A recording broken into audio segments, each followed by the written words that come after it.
Good morning friends. અવાજ વ્યવસ્થિત proper આવે છે બધાને? હા સર બરોબર હા છે. સર આવે છે. Okay thank you. ચલો તો હા સર. ઇન લાસ્ટ લેક્ચર આપણે શું વાત કરી હતી? આપણે એનર્જી એફિશન્ટ મોટર વિશે વાત કરી હતી, બરાબર ને?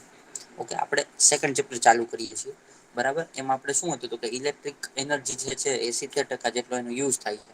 એગ્રીકલ્ચરની અંદર યુઝ થાય છે. તો સૌથી પહેલા આપણું ફોકસ શું હોવું જોઈએ? આપણું સૌથી પહેલું ફોકસ જે મોટર જે છે આપણી, બરાબર, એ મોટરનો આપણે એફિશન્ટ યુઝ કરવાની જરૂર છે.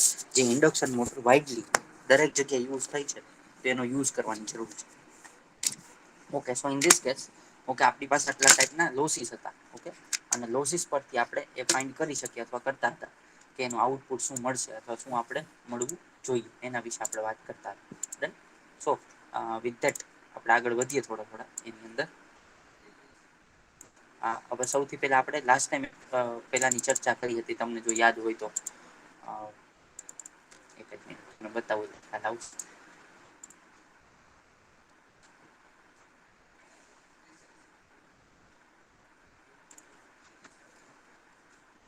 પછી એના એડવાન્ટેજીસ અને લોસીસ વિશે વાત કરશું. સ્ટેટર અને મોટર વિશે વાત કરશું. ફર્સ્ટ વન, અત્યારે આ લોસીસ વિશે વાત કરીએ છીએ. એ લોસીસ શાના છે? તો કે ઇન્ડક્શન કોઈ પણ વસ્તુની આપણે એમાં ઇમ્પ્રુવમેન્ટ કરવું હોય તો પેલા એની કેરેક્ટરિસ્ટિક શું છે જાણવી જોઈએ. ઓકે, એના લક્ષણો શું છે એના વિશે વાત કરવી પડે, બરાબર. તો શું છે તો આપણે એફિશિયન્સી કઈ રીતે વધારી શકીએ? તો કે એફિશિયન્સી વધારવાનું એક ટૂલ આપણી પાસે છે કે આપણે લોસીસને ઘટાડી દઈએ. If the losses will decrease, okay, efficiency will automatically increase. Okay, if the losses will decrease, okay, the efficiency of the equipment or the motor is automatically increase. Okay, તમારી જે લોસીસ જે છે એમાં ઘટાડો થશે એટલે એફિશિયન્સી ઓટોમેટિકલી વધી જશે. ઓકે, ઇઝ ઇટ બરોબર છે? આ તમને બધાને ખ્યાલ છે? કોઈ મને એફિશિયન્સી નું ઇક્વેશન કહેશે? What is the equation of efficiency? Okay, what is the equation of efficiency? કોઈ કહેશે મને? સિમ્પલ ઇક્વેશન ઓફ એફિશિયન્સી શું કહી શકાય?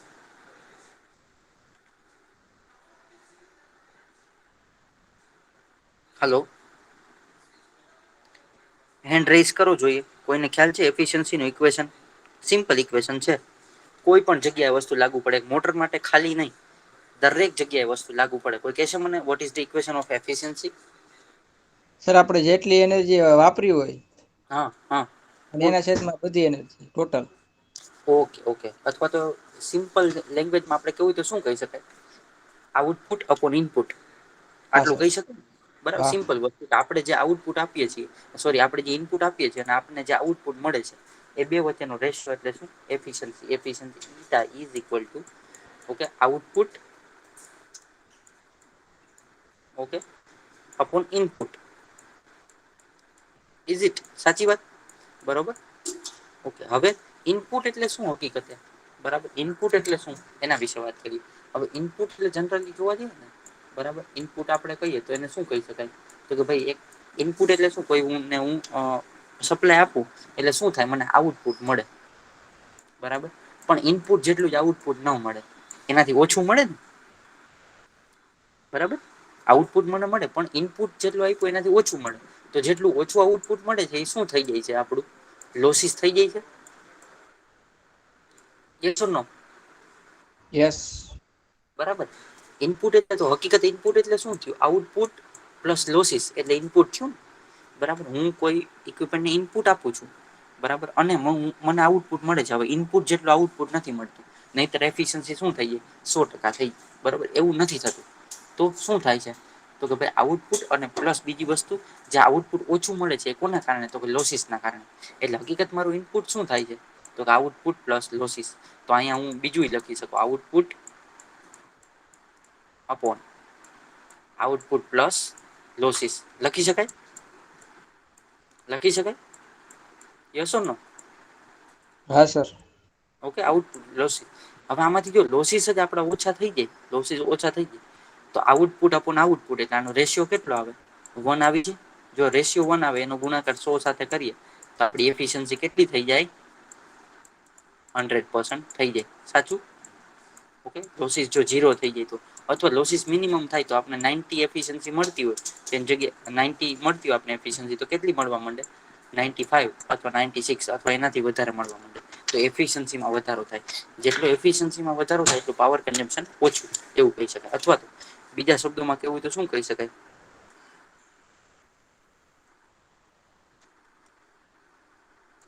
ઓકે, બીજા શબ્દોમાં આપણે કહેવું હોય તો શું કહી શકીએ?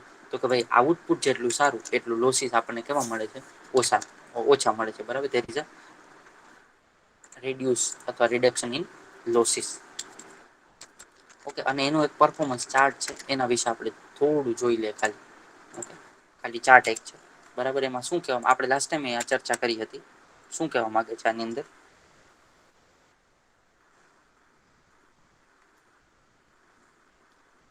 Okay, so in this case,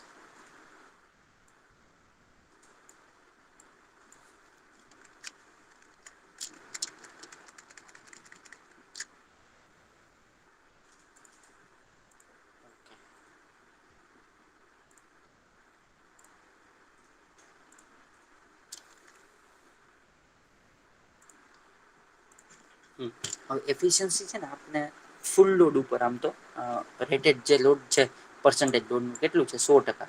તો 100%, એપ્રોક્સિમેટલી 100% ઉપર આપણે એફિશિયન્સી છે ને બહુ સારી મળે. બરાબર, એ એપ્રોક્સિમેટલી 80 થી 90% ઉપર આપણે એફિશિયન્સી ગુડ સારી મળે. બરાબર, આ ઓલું સંતૃપ્ત દ્રાવણની મેં લાસ્ટ ટાઈમ વાત કરી. બરાબર, એટલે એને શું કહી શકાય આપણે? સેચ્યુરેશન પોઈન્ટ હોય, અને સેચ્યુરેશન પોઈન્ટ કહેવાય. બરાબર, એના પછી એ વધારે, પછી તમે ગમે એટલો સપ્લાય સારો આપો ને તો એનાથી વધારે એફિશિયન્સી ન આપી શકે. એટલે એક પ્રકારનો સેચ્યુરેશન પોઈન્ટ આવી ગયો. ઓકે, સો એ સેચ્યુરેશન પોઈન્ટ પર તમને આઉટપુટ કેવું મળે? પ્રોપર આઉટપુટ આપે. ઓકે, આ એની કેરેક્ટરિસ્ટિક છે, ઇન્ડક્શન મોટરની કેરેક્ટરિસ્ટિક છે. બરાબર, રેટેડ કરંટ છે, rated power factor. Power factor પણ એને ઇમ્પ્રુવ થઈ. બરાબર, પાવર ફેક્ટર જો અહીંયા મેક્સિમમ ઇમ્પ્રુવ અહીંયા થાય છે આ પોઈન્ટ ઉપર. પણ જો પાવર ફેક્ટર ઇમ્પ્રુવ કરીએ તો એફિશિયન્સીમાં પાછો ઘટાડો થઈ જાય. એટલે સારામાં સારો પાવર ફેક્ટર આમ જોવા જઈએ ને તો આ લેવલ એફિશિયન્સી એ સારી છે.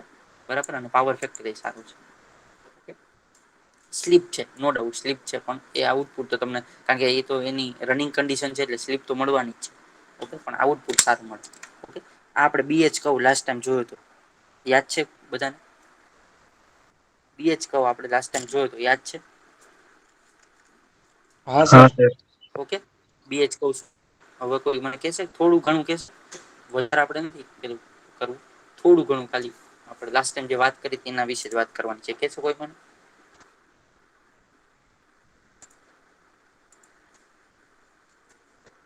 બીએચ કહું વિશે કઈ કોઈ વાત કરશે? થોડી ઘણી, બહુ વધારે નહીં પણ થોડી.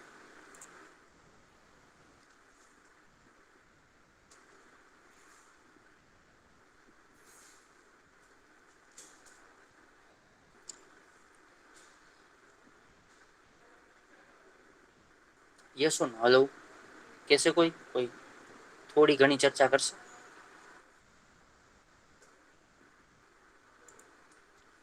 ઓકે, લાસ્ટ ટાઈમ શું તનવીર છે? તનવીર છે મીટિંગમાં? હા સર, આવી ગયો. હા, બોલું જોઈએ બેટા, શું છે આમ? બીએચ કહું ની થોડી ઘણો ખ્યાલ આવ્યો તો લાસ્ટ ટાઈમ કે નહીં? Actual what is the meaning of BH કહું? ખ્યાલ આવે છે કે આવ્યો છે કે શું છે? જે હોય તો મને વાત કરો તો ખ્યાલ આવશે. બીએચ કહું બોલો, યસ ઓર નો કાંઈક કયો બથવાર. તનવીર, મારું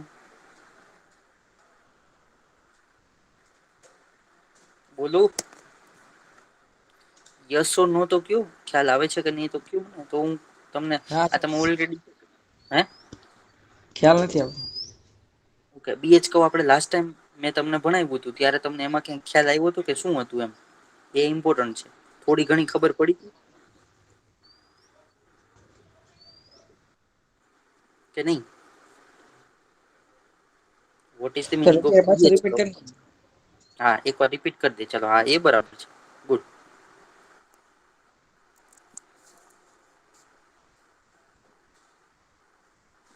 ઓકે સો બીએચ કવની વાત કરીએ હવે આમાં ખાલી એવું છે કે મટીરિયલ એક છે આપણી પાસે સિમ્પલ ખાલી તમે સમજો એક મટીરિયલ છે આયન નો પીસ છે એના ઉપર આપણે વિટાડી દીધું વાઇન્ડિંગ બરાબર એના ઉપર આપણે વિટાડી દીધું વાઇન્ડિંગ વિટાડી દઈએ બરાબર અને આપણે શું લેવાનું છે આપણે એને સપ્લાય આપવાનો છે અને મેગ્નેટિક ફોર્સ લેવાનો છે આપણે એની પાસેથી મેગ્નેટિક ફોર્સ ઇલેક્ટ્રિકલ ફોર્સ નહીં મેગ્નેટિક ફોર્સ અહીં કરંટ આપીએ છીએ અહીંથી કરંટ આપણે પાછો આવે છે હવે આના લીધે શું થાય તો મેગ્નેટિક ફિલ્ડ પ્રોડ્યુસ થશે કંડક્ટરની આજુબાજુ અને આ જે આયન નો પીસ છે મેગ્નેટ તરીકે વર્ક કરશે આટલું ખ્યાલ છે બધા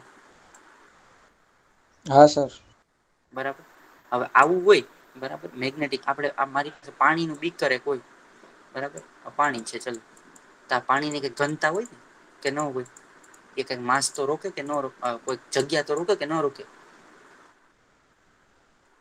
પાણી છે કઈક જગ્યા રોકી કેવાય ને આને કે નહી યસ ઓર નો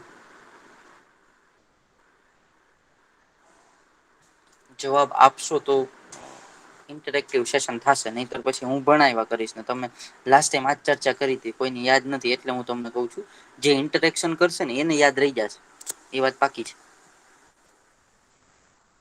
કે સર સાથે મેં આ ડિસ્કશન કર્યું હતું તમને તમારું ડિસ્કશન તો યાદ હોય તોય તમને યાદ રહી જશે હું તમને એમ કઉ છું પાણી ન બીકર ભરેલું છે તો એમ એની ઘનતા કેવાય કે ન કહેવાય પાણીની પોતાની હા એ સર કઈક જગ્યા રોકતો કે નથી રોકતો ક્લિયર ને તો એવી રીતે ફ્લક્સ જ્યારે પ્રોડ્યુસ થાય ને તો એ પણ જગ્યા રોકે છે બરાબર ક્યાંક અસ્તિત્વમાં આ વાતાવરણમાં ક્યાંક જગ્યા રોકે છે અથવા તો એ ફ્લક્સની પોતાની જાડાઈ છે કઈક અથવા તો એમ કહી શકાય કે એની ઘનતા છે એને કહેવાય ફ્લક્સ ડેન્સિટી એટલે ઘનતા બરાબર અને બીજી વસ્તુ એની સાથે મેગ્નેટાઈઝિંગ ફોર્સ હવે એ તો પ્રોડ્યુસ તો થાય જ ચાલો હું એમ કહું કે હું સ્પીડ થી દોડું છું બરાબર અથવા તો મને કોઈક એક ફોર્સ આપે છે તો હું દોડું છું ને બરાબર તો હું એક તો જગ્યાએ રોકું છું અને દોડું પણ છું તો મારામાં ફોર્સ લાગે છે તેવી રીતે મેગ્નેટાઈઝિંગ ફોર્સ પોતાનો મેગ્નેટિક ફિલ્ડ નો ફોર્સ હોય પોતાનો કેમ કે પાણી છે પાણી ઘનતાય રોકે છે ને ઉપરથી નીચે પડે છે તો શું થાય તો કે એનો ફોર્સ છે બરાબર ને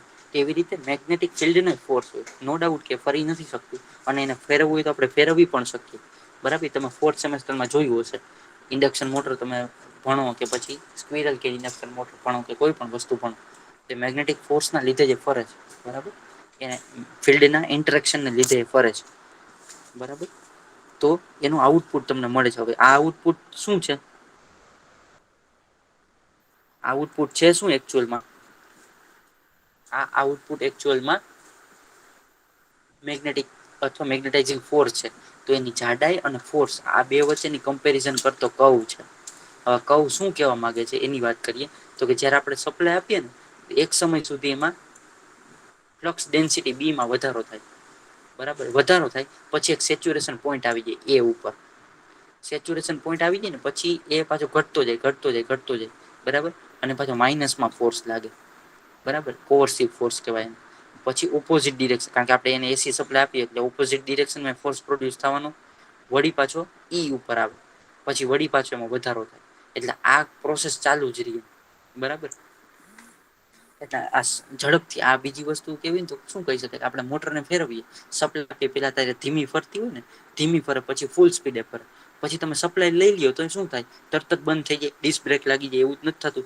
ધીમે ધીમે પાછી બંધ થવાની ટ્રાય કરે ને અથવા ધીમે ધીમે એની સ્પીડ ઓછી થાય આ એના જેવું છે ફ્લક્સમાં એવું છે કે સપ્લાય આપ્યો એટલે પેલા ફ્લક્સ ધીમે પ્રોડ્યુસ થતા ફૂલ થઈ ગયું પછી પાછો શું થયું ધીમે ઓછો થયો એટલે આ ફૂલ થવાની પ્રક્રિયા છે અહીં સુધી પછી અહીંયાથી કેવી પ્રક્રિયા આવી ગઈ પાછું ધીમે થવાની પ્રક્રિયા આવી ગઈ વળી પાછું એની જગ્યાએ છે બરાબર એટલે આ જે વસ્તુ કારણ કે આપણે એસી સપ્લાય આપીએ અને એસી સપ્લાય કેવો છે આપણો આવો છે બરાબર એસી સપ્લાય કઈક આવો છે તો પેલા મેક્સિમમ થાય પછી મિનિમમ થાય ત્યારે આ પાછું મિનિમમ થાય ને પણ જે પ્રમાણે આ મિનિમમ થયું હોય ને જે ટાઈમે એ ટાઈમે આ મિનિમમ ન થાય એને એનાથી વધારે વાર લાગે મિનિમમ થતા બરાબર એટલે એનો જો ફ્લક્સ નો એનો એરિયા છે ને આવી રીતે નથી નકરતા ફ્લક્સનું જે વેવફોર્મ છે એ આવું હોવું જોઈએ ને પણ આવું નથી શું કામ આવું છે એનું કવ કઈક આવું બને મેક્સિમમ થાય મિનિમમ થતા વાર લાગે વળી પાછું મેક્સિમમ થતા વાર લાગે એ કવ જે છે શું છે બીએચ કવ છે ખ્યાલ આવ્યો હવે થોડું ઘણો ખ્યાલ આવ્યો yes or no? Yes or નો? ના સર હજી એક વાર સમજાવી દોને. ઓકે, હું તમને સિમ્પલ એક વસ્તુ ખાલી કહું કે આ મારી પાસે મેગ્નેટાઈઝિંગ એક મારી પાસે ચુંબક છે અથવા તો એક મારી પાસે લોખંડનો ટુકડો છે એની ઉપર મેં કોઈલ વિટાડી દીધી. બરોબર, એટલે એમાં ફ્લક્સ પ્રોડ્યુસ થશે. આ વાત બરોબર? હા. બરાબર, હવે હું એમાંથી સપ્લાય લઈ લઉં, ફોર એક્ઝામ્પલ સપ્લાય લઈ લઉ તો એ મેગ્નેટિક ફિલ્ડ થતું તરત જ બંધ થઈ જશે કે હજી મેગ્નેટિક ફિલ્ડ ને બંધ થતા વાર લાગશે? તમારી વાર ગાડી હોય, લાગશે. હા તમારી ગાડી હોય ને તમે એસિલેટર આપો, બરાબર, એટલે તરત દોડવા માંડે. પછી એસિલેટર મૂકી દો તો ત્યાં ત્યાં ઉભી રહી જાય કે તમે બ્રેક ન મારો તો? બરાબર, કે પછી એને એ થોડીક આગળ જઈને પછી ઉભી રહી? તો કે આગળ જઈને પછી ઉભી રહી. એટલે જે પ્રમાણે આપણે સપ્લાય આપીએ એના કરતા સ્ટોપ થવામાં વાર લાગે એવું થયું ને. પેલા સપ્લાય આપણે આપીએ, એસિલેટર આપ્યું બરાબર આપણે, ત્યારે શું થાય તો કે ધીમે ધીમે ધીમે સ્પીડમાં ફયરી. નહીતર આપણે એસિલેટર તો ફૂલ આપી દીધું હતું તો એને મેક્સિમમ સ્પીડ આવતા વાર લાગી ને. પછી હવે એસિલેટર મૂકી દીધું તરત જ ઊભી નથી રહી ગઈ. શું થયું તો કે હવે એ પછી ધીમે ધીમે ઊભી રહી. એટલે આપણે જે ઇનપુટ આપીએ છીએ ને એ પ્રમાણે આઉટપુટ આપને મળતા વાર લાગે છે. બસ એવી જ રીતે કરંટ જે છે આપણો, કરંટ જે પ્રમાણે આઉટપુટ આપે છે બરાબર, એ પ્રમાણે એને આઉટપુટ લેતા વાર લાગે છે. કેને તો કે મારો આયન નો પીસ છે ને, અને શું થાય તો ફ્લક્સને પ્રોડ્યુસ થતા વાર લાગે ફોર એક્ઝામ્પલ, અથવા તો મેક્સિમમ સુધી પ્રોડ્યુસ થાય. પછી એને તમે ગમે એટલો સપ્લાય આપો ને તો એ પછી મિનિમમ સુધી જ આવે એસી સપ્લાયના કારણે. ઓકે ને, પછી આઉટપુટ આ કવ ચાલુ રે આને કહેવાય BH કવ. હવે ખ્યાલ આવ્યો? હા સર. Okay done. રાજ્યગુરુ, હા સર ઓકે. દત્તવાર, મિહિર. હા sir. Okay, this is nothing but the BH curve. એટલે આપણે તો મોટરની કેરેક્ટરિસ્ટિક સમજીએ છીએ એટલે. Okay now the efficiency of the motor. Okay, the efficiency of the motor, or we can say that the advantages of the motor. આપણે efficiency ને advantage બે વસ્તુ જોઈએ એટલે આપને ખ્યાલ આવશે. નાઉ એનર્જી એફિશિયન્સી મોટર, EEM જેને કહેવાય. શું કહેવાય? EEM, energy efficient motor. બરાબર, ઓકે, અથવા તો એફિશન્ટ ઇલેક્ટ્રિક મોટર, કોઈ પણ વસ્તુ કહી શકાય. ઓકે, સો ફર્સ્ટ વન, જે મોટરની એફિશિયન્સી સ્ટાન્ડર્ડ મોટર કરતા વધારે હોય એવી મોટરને એનર્જી એફિશન્ટ મોટર કહેવાય. એનર્જી એફિશન્ટ મોટર, EEM આ તમને એક્ઝામમાં પૂછાશે 100%.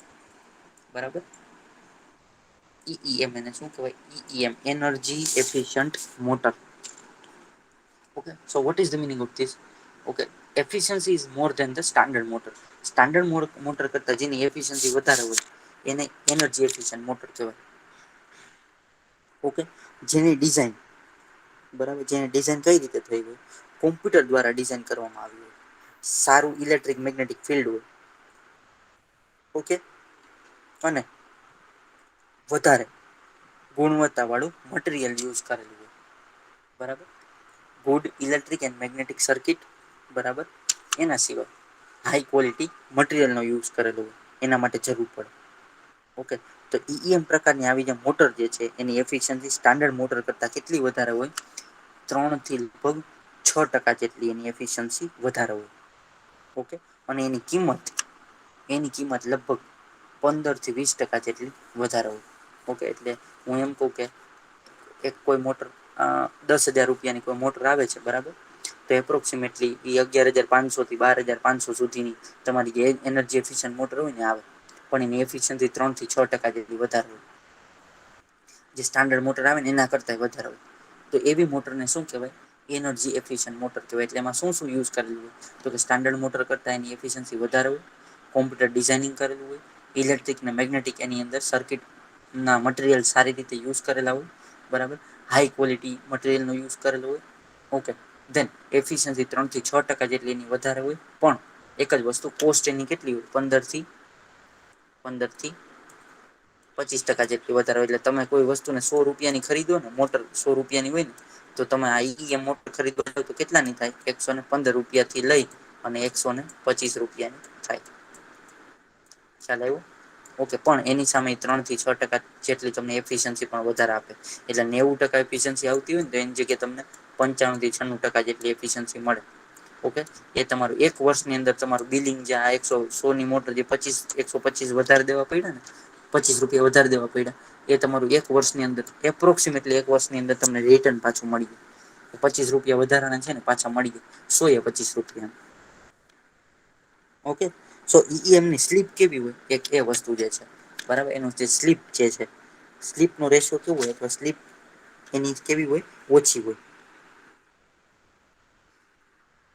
ઓકે, અને જેમ જેમ લોડમાં હવે આપણે શું થાય, લોડમાં જેમ વધારો થાય ને, બરાબર, લોડમાં જે રીતે વધારો થાય એમ મોટરની સ્પીડ ઘટે.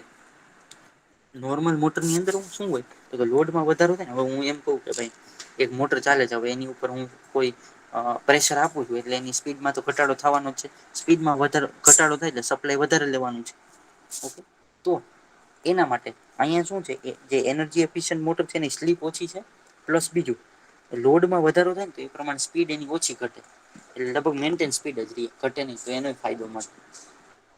ઓકે, તો એક આ વાત છે.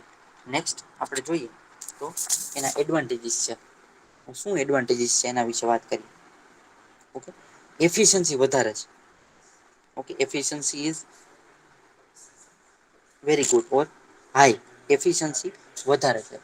So that is why power loss are less. Okay, power loss ઓછો અથવા તો પાવર લોસ ઓછો થાય છે એટલે એફિશિયન્સી એની વધારે છે. આ એનો એડવાન્ટેજ કહી શકાય. બીજું, there is improvement in power factor. Power ફેક્ટરમાં ઇમ્પ્રુવમેન્ટ થાય, આ બહુ મોટી વસ્તુ છે. એનર્જી એફિશિયન્ટ મોટરનો તમે યુઝ કરો ને, પાવર ફેક્ટર ખાલી 0.3 જેટલો પણ 9 પાવર ફેક્ટર હોય ફોર એક્ઝામ્પલ, અથવા 9.3 છે અને એમાંથી ખાલી 0.3 પાવર ફેક્ટર વધી જાય ને, તમારો 0.3 ખાલી, બરાબર, 0.3 પાવર ફેક્ટર વધી જાય ને તો એ 9.6 થઈ જાય. 9.6 એટલે વેરી ગુડ, સારામાં સારો પાવર ફેક્ટર કહેવાય. ઓકે, નિયર અબાઉટ રજિસ્ટિવ લોડ કહી શકાય. ઓકે, તો ઇમ્પ્રુવમેન્ટ પાવર ફેક્ટરમાં થઈ શકે. ઓકે, હીટિંગ કેવા થઈ જાય એના, ઓછા થઈ જાય. હીટિંગ રેડ્યુસ થઈ જાય. Okay, then the change in efficiency with the change in load. Okay, હવે શું થાય આવું, આ શું છે તો કે લોડમાં ફેરફારની સાથે એફિશિયન્સીમાં ફેરફાર થાય છે, પણ કેટલો ઓછો થાય છે પેલાની કમ્પેરમાં, જે સાદી મોટર છે ને એના કરતા. એટલે ઓછા લોડ પર એફિશિયન્સીમાં ઘટાડો અથવા ઘણો ઓછો ઘટાડો થાય. Okay, there is reduction in noise. Reduction જે નોઈસ જે છે એનો જે નોઈસ પોલ્યુશન જે છે એ કેવું થાય છે, ઓછું થાય છે અથવા તો લેસ થાય છે.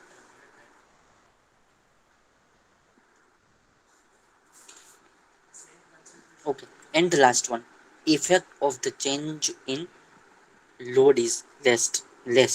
ઓકે, વોલ્ટેજની ફેરફાર જે આપણો થાય છે, બરાબર, એ વોલ્ટેજના ફેરફારની અસર જે છે એ ઓવરલોડિંગ સહન કરી શકે એવી એનામાં કેપેસિટી હોય છે.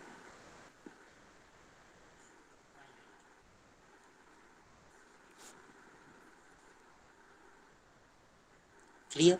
તો આ શું છે, એના એડવાન્ટેજીસ છે. એટલે તમને એક્ઝામમાં પૂછાય તો સર શું પૂછી શકે, એક્ઝામની અંદર પૂછી શકે કે ભાઈ તમારું જે એફિશિયન્સી જે છે, બરાબર, એફિશિયન્સી, અથવા તો તમને એવું પૂછે એક્ઝામમાં કે explain the energy efficient motor. Explain the energy efficient motor and give the four advantages of EEM અથવા તો એનર્જી એફિશિયન્ટ મોટર. તો તમે આમાંથી 6 માંથી કોઈ પણ 4 એડવાન્ટેજ લખી શકો. શું લખો, એક એક એડવાન્ટેજ બોલી જવું જોઈએ. ચાલો, પેલો એડવાન્ટેજ બોલી જાજો કિરણ. આમાંથી જોઈને એક એડવાન્ટેજ બોલી જાજો. પાવર ફેક્ટરમાં સુધારો થાય. પાવર ફેક્ટરમાં સુધારો થાય. તનવીર? હીટિંગ રિડ્યુસ થાય સર. હા, રિડ્યુસ હીટિંગ. એટલે ઇમ્પ્રુવમેન્ટ ઇન પાવર ફેક્ટર. નોઈસમાં ઘટાડો થાય છે. Okay, okay, then Bathwar?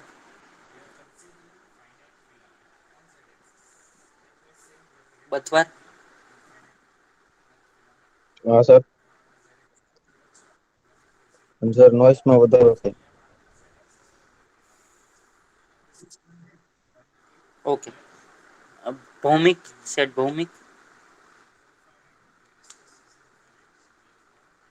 Heating is reduced. Okay, એ તો આવી ગયું બેટા, પાછું વાંધો નહીં. ચલો, મિહિર રાઠોડ છેલ્લું બોલી જા. રાઠોડ મિહિર છે? Effect of change in load is is less, બરાબર. એ કેવો છે, ઓછો છે, એટલે યાદ રહી જાય એટલા માટે તમને કહું છું. ઓકે ધેન સર એફએસસી વધારે હોય તો પાવર લોસ ઓછો થાય. હા, અથવા તો પાવર લોસ ઓછો થાય છે ને એટલે એફિશિયન્સી વધારે છે, આવું કહી શકીએ આપણે. હા સર. ખ્યાલ આવ્યું? પાવર લોસ ઓછો થાય એટલે આપણે શું કર્યું, આપણે એફિયન્સીમાં ડાયરેક્ટ વધારો નથી કર્યો, બરાબર. એના માટે આપણે કઈ ચેનલ થ્રુ ગયા, તો કે સૌથી પહેલા આપણે લોસ ઓછા કરવાની ટ્રાય કરી. લોસ ઓછા કરવા માટે સારું મટીરિયલ વાપર્યું, બરાબર. આ બધી પ્રક્રિયા કરી એટલે આપણો લોસ ઓછો થઈ ગયો. લોસ ઓછો થઈ ગયો એટલે આપણું પાવર ફેક્ટર ઇમ્પ્રુવ થઈ ગયું જલ્દીથી, અને એફિશિયન્સીમાં વધારો થયો. ડન. ઓકે. વિથ ધેટ એક લાસ્ટ ટોપિક આપણે જોઈ લે, step to improve the efficiency of the motor. હવે એફિશિયન્સી આપણે મોટરની ઇમ્પ્રુવ કરવી હોય એના માટે સ્ટેપ શું છે એના વિશે વાત કરીએ થોડી, પછી આપણે પેલું કરીએ સેશન આજનું પૂરું કરીએ. ઓકે. સો ફર્સ્ટ વન, મોટરની એફિશિયન્સી સુધારવા માટેના પગલા શું છે આપણી પાસે. સો ફર્સ્ટ વન આપણે શું કરી શકીએ, સ્ટેટર વાઇન્ડિંગ. શું છે સ્ટેટર વાઇન્ડિંગ? શું કરીએ આપણે, તો કે સ્ટેટર વાઇન્ડિંગના કોપર લોસ, બરાબર, એને ઘટાડવા માટે વાઇન્ડિંગનો અવરોધ એટલે કે એનો રજિસ્ટન્સ ઘટાડવો જરૂરી છે. આપને ખબર છે સ્ટેટરનું વાઇન્ડિંગ હોય, બરાબર, એમાં આપણે લોસીસ ઘટાડી દે. એમાં શું લોસ ઘટાડી શકીએ, તો કે રજિસ્ટન્સ ઓછો કરી શકીએ, બરાબર. એનો ઘટાડો કરીએ તો શું થાય, વાયરનો ક્રોસ સેક્શન એરિયા વધારવો જોઈએ. ક્રોસ સેક્શન એરિયા વધારવાની જરૂર પડે. આથી શું થાય, સ્લોટનો એરિયા વધે. સ્લોટનો એરિયા પણ મોટે ભાગે સ્લોટનો એરિયા કોન્સ્ટન્ટ રાખવામાં આવે, અને ખાલી ક્રોસ સેક્શન એરિયા એનો આપણે વધારી દઈએ એટલે રજિસ્ટન્સ કેવો થઈ જાય, it will be reduce. So the resistance ઘટાડવા માટે એલ્યુમિનિયમ વાયરના બદલે સારી ગુણવત્તા વાળા કોપર વાયરનો ઉપયોગ કરવો જોઈએ. શું છે, એલ્યુમિનિયમ જગ્યાએ ગુડ ક્વોલિટીનો કયો વાયર યુઝ કરવો જોઈએ,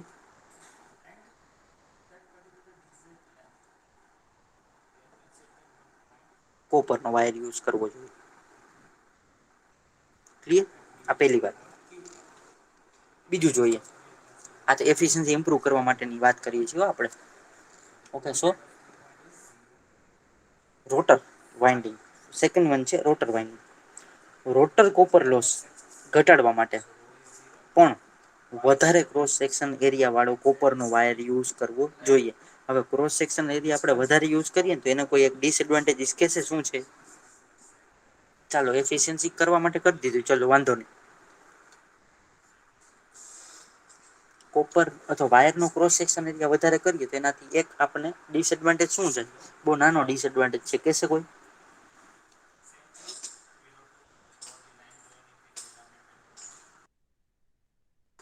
ચલો બોલો જોઈ. શું થાય, ક્રોસ સેક્શન એરિયા વધારીએ એટલે જે જાડાઈ જે છે કોપર વાયરની વધી જાય એટલે શું થાય, એના લીધે આપણે મોટરની સાઈઝ થોડીક વધારવી પડે. ઓકે. એ થોડુંક એનો ડિસએડવાન્ટેજ કહી શકાય. ઓકે. Then core loss. મેં તમને કોર લોસ અને કોપર લોસ બે શું છે એના વિશે વાત કરી, બરાબર. કોર લોસ એટલે જે આપણું કોર જે છે એમાં જે લોસ થાય કોર લોસ કહેવાય, લગભગ કોન્સ્ટન્ટ હોય. કોર લોસમાં હિસ્ટેરિસિસ લોસ અને એડી કરંટ લોસનો બેનો ઇન્ક્લુડ થાય છે, બરાબર. હિસ્ટેરિસિસ લોસ ઓછો કરવા માટે શું કરીએ આપણે, એની જે ક્વોલિટી જે છે, બરાબર, એ ક્વોલિટી વાળા ગ્રેઇન ઓરિએન્ટેડ સિલિકોન સ્ટીલનો ઉપયોગ કરીએ અને એનું સ્ટેમ્પિંગ કરીએ, બરાબર. ગ્રેન ઓરિએન્ટેડ એક પ્રકારનું સિલિકોન સ્ટીલ આવે અને એનું પાછું સ્ટેમ્પિંગ કરવાની જરૂર પડે. સ્ટેમ્પિંગ એટલે શું, કોઈને ખબર છે?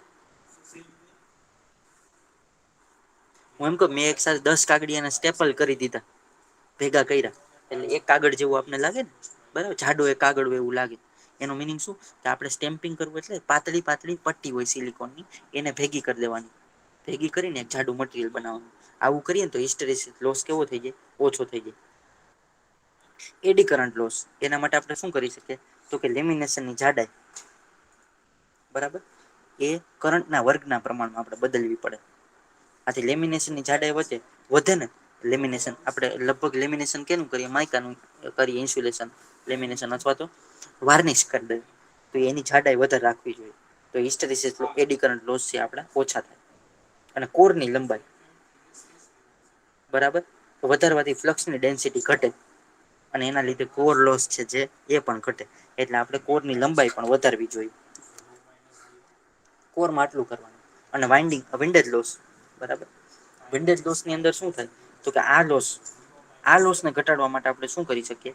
વેન્ટિલેશન સિસ્ટમ યુઝ કરી, બરાબર. અને રોટર પર એને બેસાડવામાં આવતા ફેનની જે ડિઝાઇન જે છે એમાં સુધારો કરી દે. દાખલા તરીકે ફોર એક્ઝામ્પલ ફેનની બ્લેડ જે છે એ સીધી રાખવાના બદલે થોડીક ત્રાસી રાખી દે, કવ રાખી દે, તો એનાથી એફિશિયન્સીમાં સુધારો થઈ જાય. એટલે આ 4 પ્રકારના લોસ છે: winding loss, stator winding loss, rotor winding loss.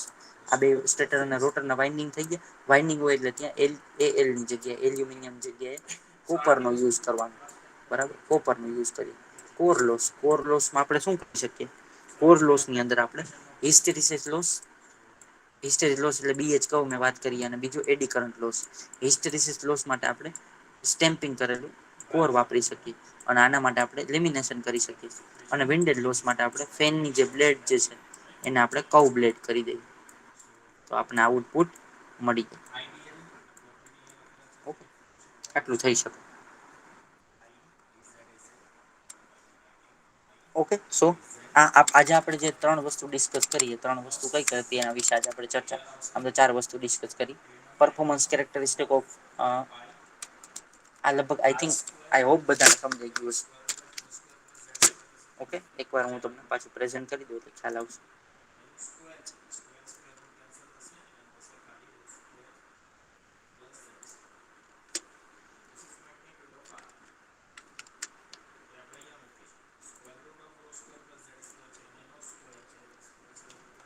Okay, so first thing, okay, આજે આપણે શું જોઈએ? યુઝ ઓફ જેમ એનર્જી એફિશિયન્ટ મોટર છે એ જોઈ, ત્યાર પછી પરફોર્મન્સ કેરેક્ટરિસ્ટિક એની જોઈ, બરાબર. એમાં લોસીસ ક્યાં થાય એના વિશે વાત કરી, BH કર્વ વિશે થોડીક વાત કરી. એનર્જી એફિશિયન્ટ મોટર, બરાબર, એ કઈ રીતે બને, અથવા તો એના માટે આપણે શું પગલાં લેવા જોઈએ એના વિશે વાત કરી. ત્યાર પછીના એડવાન્ટેજીસ શું છે એના વિશે વાત કરી, બરાબર. રિડક્શન વોઇસમાં થાય અથવા નોઈસમાં થાય, હીટિંગમાં થાય, પાવર ફેક્ટર ઇમ્પ્રુવ થાય, બરાબર. ઓકે, ધેન આપણે વાત કરી step to improve the efficiency of the motor. હવે એફિશિયન્સી મોટરની વધારવા માટે શું કરી, તો કે આ 4 પગલા આપણે લીધા. અહીંયા સુધી કોઈને કઈ કન્ફ્યુઝન હોય તો મને પૂછો, નહીં તો આપણે નેક્સ્ટ ટાઈમ ઓપોર્ચ્યુનિટી શું છે એનર્જી એફિશિયન્ટ મોટરમાં એના વિશે વાત કરશું. આમાં કોઈને કઈ કન્ફ્યુઝન હોય તો મને પૂછો, અધરવાઇઝ તમારો રોલ નંબર લખીને તમારે લીવ થવું તો થઈ શકે.